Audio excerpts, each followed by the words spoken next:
Hello, Zach. Hello. And can you introduce yourself quickly? Yes, so my name is Zachary Smith.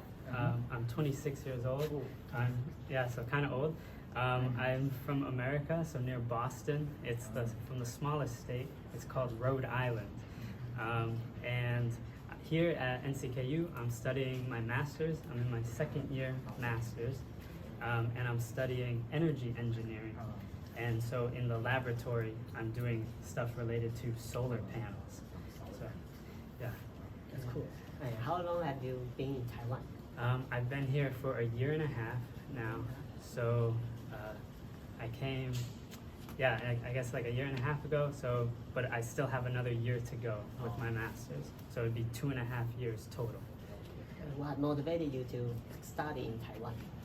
So actually in 2019, before coronavirus happened, I came here for a study abroad program for 6 months, and I really loved it so much. So I was in Taipei at the time, and I really enjoyed it. When COVID-19 happened, all of us Americans had to leave Taiwan, so we had to go home. So my time here was cut short, half, right? So I wanted to come back again and study my master's, and also to help improve my Chinese. So I'm also studying a little bit of Chinese here too. Okay. And so what is your impression of Taiwan? I really enjoy it here. Taiwan is a beautiful island country. I've traveled around a lot in Taiwan, and I really enjoyed the coastal areas, so like Hualien and Taitung.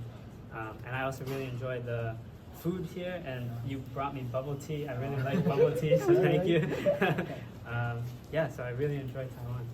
And are there any cultural difference when you first been in Taiwan? Yeah, definitely. There's huge cultural differences between the USA and Taiwan. Just our backgrounds, like the United States, our background is coming from Europe, and Taiwan's background is coming from China and Asia. So you guys have a completely different culture here. So even just speaking Chinese, learning Chengyu is really difficult because there's a whole cultural story. It's a story behind it. So there's a lot of differences. Okay, so what is your favorite food in Taiwan? My favorite food?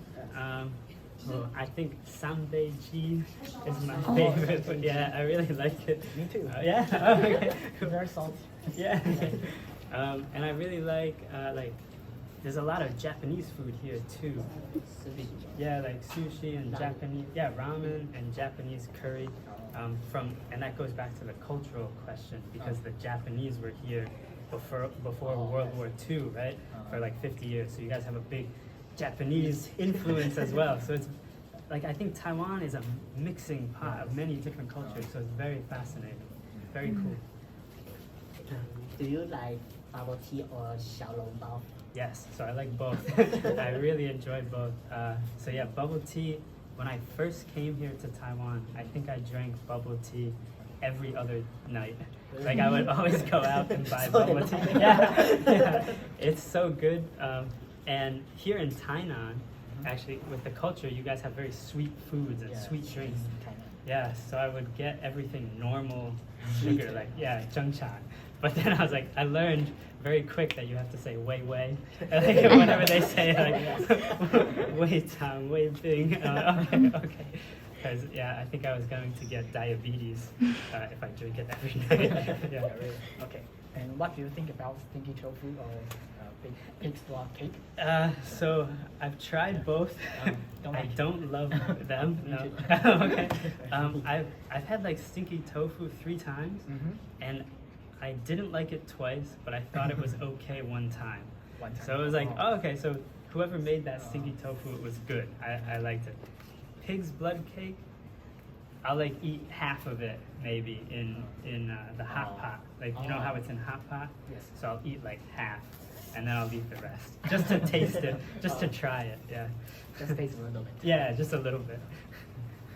And what do you think the difference of eating between Taiwan and the United States?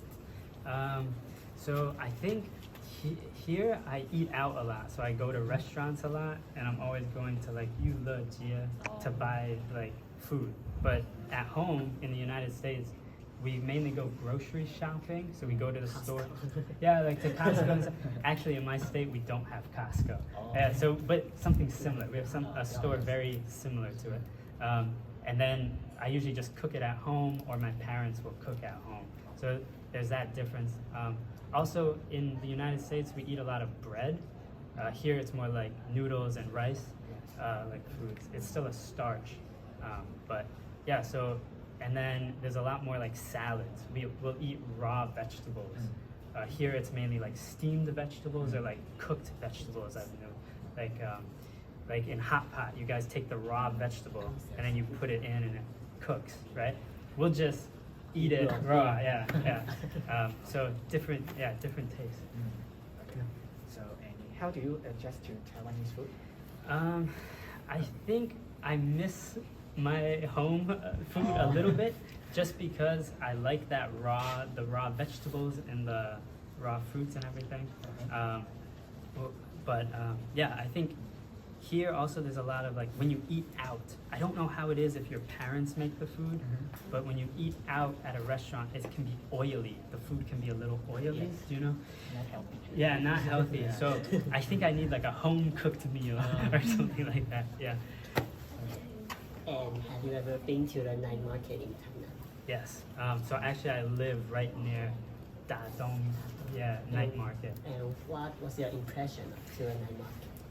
It's really, I really like the night markets here. Like in the United States, we don't have something like a night market. We don't have it. Like so here, having just all the street vendors out and can sell you all that food, it's really nice. And you get to try a lot of the local flavors without having to waste a lot of time. You can just jump from one to the next. And you get bubble tea, you get the kebab sticks or whatever. Like, so it's really nice. It's a lot of different flavors all in one place. It's a special experience. Yeah, definitely a special experience. Okay, so the last question is, Mhm. what is your favorite street food in the market? Oh, let's see. Yeah, hard question. Yeah, wow, there's so many. I have to think about this one. Maybe just the G pie, like a normal, G pie, I think. But not healthy. Yeah, no, it's not healthy at all. But I still like it. Me too. Yeah. So, do you guys have a favorite food? Yeah, it's hard to answer. Yeah. I only eat stinky tofu for 3 times in my life. Really? Okay. Yes, The same. After I studied in Thailand, I formally didn't eat that because I think it's quite. It smells bad. Yes. Yeah. Yeah, I agree. Yeah. Okay. Okay. And thanks for coming today. Yes, anytime. All right, thank you for having me. To myself, it's a pleasure opportunity to talk with Zach, and I come to understand how Taiwan is perceived by foreigners and gain a new perspective on my own living environment. In addition, it has strengthened my desire to live in another country and to experience more things that I haven't encountered before. It's fascinating to have cultural exchange with Zach, and I benefit a lot from our discussion because it allowed me to know about diverse society. As a global citizen, it is important to make friends with foreigners, which enable me to embrace the difference among others and appreciate their cultures. It is a memorable experience to interact with a foreign friend. By listening to Zach's impressions about Taiwan in various aspects, I have gained a better understanding of distinct differences between Taiwan and America. Throughout the conversation, I was not only able to improve my English proficiency, but I also learned a lot about cultural habits around the globe, which greatly broadened my perspective. This interview is very special to me because this is my first time speaking with a foreigner. I have never lived in another country, so I have never expressed how changing my dad could be. Through this interview with Zach, I have learned more about American food culture and how difficult it can be for foreigners to change their eating habits.